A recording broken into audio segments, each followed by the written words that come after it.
कभी कभी ऐसा महसूस होता है ना कि कोई किताब सिर्फ पन्नों का ढेर नहीं बल्कि उसके अंदर एक दिल धड़क रहा हो। आज हम रेबेका सोलनेट के इसी कमाल के विचार को समझने वाले हैं। हम जानेंगे कि पढ़ने और लिखने का जो रिश्ता है वो आखिर कितना गहरा और कितना निजी हो सकता है। देखिए, जैडी स्मिथ ने एक बहुत कमाल की बात कही थी। एक अच्छा पाठक बनना सीखना ही आपको एक लेखक बनाता है। और ये बात ना एकदम 100% सच है। पढ़ना और लिखना ये कोई दो अलग अलग काम नहीं है। असल में ये तो एक ही रचनात्मक सफर के दो पड़ाव हैं। और रेबेका सोलनेट वो इसी गहरे रिश्ते की परतें खोलती हैं। तो चलिए इस सफर की शुरुआत करते हैं। जरा बचपन के उन दिनों को याद कीजिए जब कोई किताब सबसे अच्छी दोस्त बन जाती थी, है ना? ये सफर असल में वहीं से तो शुरू होता है जब हम सारी दुनिया से छिपकर किताबों में अपनी एक अलग ही दुनिया बसा लेते हैं। सोलनेट खुद कहती हैं कि वो किताबों में ऐसे खो जाती थी मानो कोई जंगल की तरफ भागा जा रहा हो। मतलब ये सिर्फ पढ़ना नहीं था, ये एक तरह से दुनिया से बचना था। कहानियों के एक घने जंगल में चले जाना जहां इंसान अकेला तो होता है पर पूरी तरह से सुरक्षित भी। और अगर हम बच्चों की किताबों के बारे में सोचें तो वो सिर्फ राजकुमार रानियों की कहानियां नहीं होती। असल में वो तो हमें सिखा रही होती हैं कि अपनी कल्पना की दुनिया में कैसे दाखिल हुआ जाए। यही कहानियां होती हैं जो हमें असल दुनिया को समझने का, कह सकते हैं, पहला सबक सिखाती हैं। अच्छा, तो एक पाठक एक लेखक आखिर बनता कैसे है? इस बदलाव के केंद्र में एक बहुत जरूरी चीज है और वो है एकांत। देखिए, लिखने का रास्ता पढ़ने से ही गुजरता है, ये तो तय है। एक लेखक बनने से पहले एक इंसान न जाने कितनी ही जिंदगियां किताबों में जी चुका होता है। वो दूसरे लेखकों के ख्यालों में डूबा रहता है। और हाँ, ये एक बहुत ही गहरा, बहुत ही निजी और ज्यादातर एक अकेला सफर होता है। सोलनेट एक बहुत दिलचस्प बात कहती हैं। वो कहती हैं कि लेखक बनने के लिए सिर्फ प्रतिभा काफी नहीं है। प्रतिभा तो बहुत लोगों में होती है।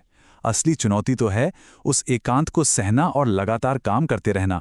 बस यही वो चीज है जो प्रतिभा को एक पेशे में बदल देती है। तो फिर सवाल उठता है कि एक किताब आखिर है क्या? चलिए अब सोलनेट के सबसे गहरे, सबसे खूबसूरत विचार को समझते हैं। एक किताब महज कागज और स्याही का गट्ठर नहीं है। नहीं, ये एक संभावना है, एक उम्मीद, बिल्कुल एक बीज की तरह। जैसे एक बीज को फूटने के लिए मिट्टी चाहिए होती है, ठीक वैसे ही एक किताब को जिंदा होने के लिए एक पाठक का मन चाहिए। जब तक उसे कोई पढ़ता नहीं, वो किताब एक तरह से अधूरी ही रहती है। तो फिर से वही सवाल कि आखिर एक किताब है क्या? सोलनेट इसका जवाब एक ऐसे रूपक के साथ देती हैं जो सीधा दिल में उतर जाता है। इस बात को जरा महसूस कीजिए। एक किताब एक ऐसा दिल है जो सिर्फ किसी दूसरे के सीने में धड़कता है। वाह!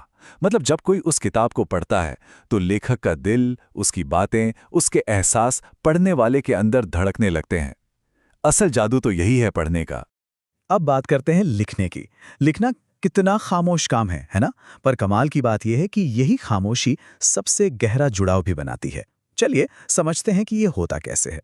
सोलनेट कहते हैं कि लिखना किसी से नहीं और सभी से उन बातों को कहना है जिन्हें किसी एक व्यक्ति से कहना संभव नहीं है। मतलब कुछ बातें इतनी गहरी, इतनी निजी होती हैं कि उन्हें किसी एक इंसान को बता पाना मुश्किल होता है।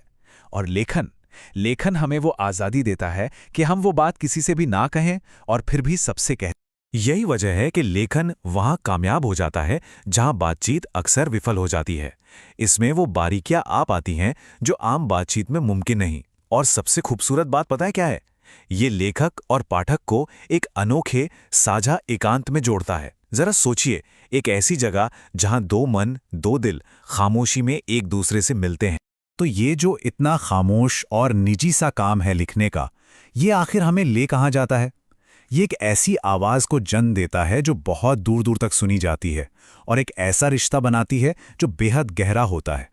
ये पूरी यात्रा कुछ इस तरह है। सफर शुरू होता है एक पाठक के तौर पर जो खामोशी में पढ़ता है। फिर वही पाठक एक लेखक बनता है और उतनी ही खामोशी से लिखता है। और आखिर में उसके लिखे हुए शब्द एक ऐसी आवाज बन जाते हैं जिसे दुनिया सुनती है। तो सवाल यह है कि एक लेखक लिखता किसके लिए है?